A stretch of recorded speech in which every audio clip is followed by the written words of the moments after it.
कई बार जब लोग जीवन में काम करना शुरू करते हैं तब उन्हें बहुत ज़्यादा दर्द होता है, तकलीफ होती है, उन्हें बहुत ज़्यादा मेहनत करना पड़ता है और ये बात उनसे बर्दाश्त नहीं हो पाती है। उनका शरीर जवाब दे देता है और वो उस काम को छोड़कर किसी और तरकीब से सफल होने का प्रयास करते हैं।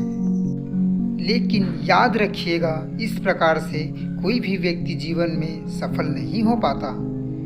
याद रखिएगा कि सफलता का मार्ग मेहनत, दर्द और तकलीफ से होकर गुजरेगा और यह आपको सहना ही पड़ेगा। तो इसके लिए आप हमेशा तैयार रहिए। तो चलिए इस बात को एक कहानी के माध्यम से समझते हैं। एक बार एक मूर्तिकार अपनी छीनी और हथौड़ी से एक पत्थर को भगवान की मूर्ति का आकार देने का प्रयास कर रहा था। जैसे ही वह छीनी पर अपना हथौड़ा चलाता, वह पत्थर चिल्लाने लगता और कहने लगता कि ये क्या कर रहे हो, मुझे इतना मार क्यों रहे हो, मुझे बहुत दुख हो रहा है, तकलीफ हो रही है, पीड़ा हो रही है, मुझे अपने हाल पर छोड़ दो और यहाँ से चले जाओ। मूर्तिकार ने उस पत्थर से कहा, मुझे बहुत अच्छे से पता है कि तुम्हें बहुत ज़्यादा दर्द हो रहा है, तकलीफ हो रही है और तुम बहुत ही ज़्यादा पीड़ा में हो। लेकिन यदि आज तुमने इस दर्द को नहीं सहा, इस तकलीफ को नहीं सहा, तो जीवन भर तुम इसी प्रकार से पड़े रहोगे।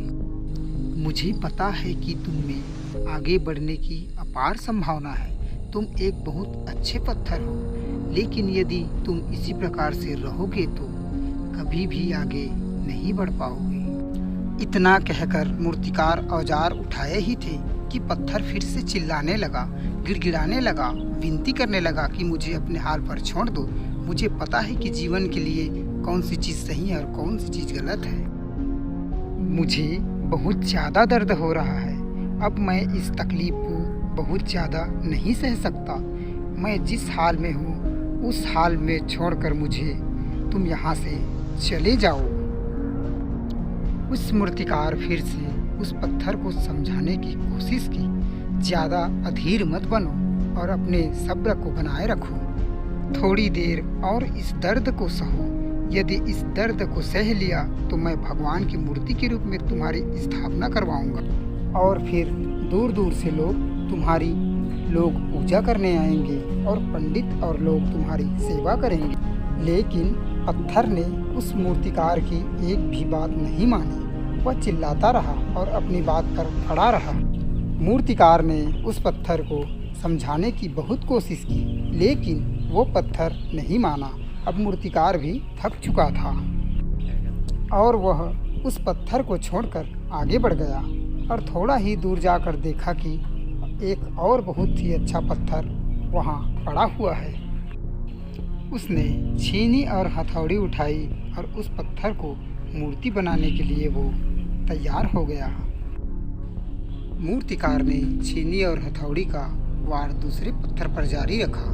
दूसरे पत्थर को भी दर्द हुआ, तकलीफ उससे भी हुई, लेकिन उस पत्थर ने बर्दाश्त कर लिया और देखते ही देखते थोड़ी समय के बाद उस पत्थर ने भगवान की मूर्ति का रूप धारण कर लिया। थोड़ी दिन बाद उस मूर्ति की एक मंदिर में स्थापना हो गई। धीरे धीरे करके लोग वहाँ पूजा पाठ करने आने लगे।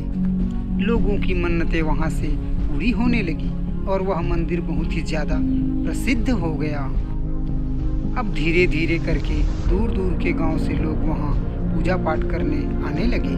फिर एक दिन और वही पत्थर को उसी मंदिर में लाया गया और उसे एक कोने में रख दिया गया। अब लोग आते और उस पर नारियल फोड़ते।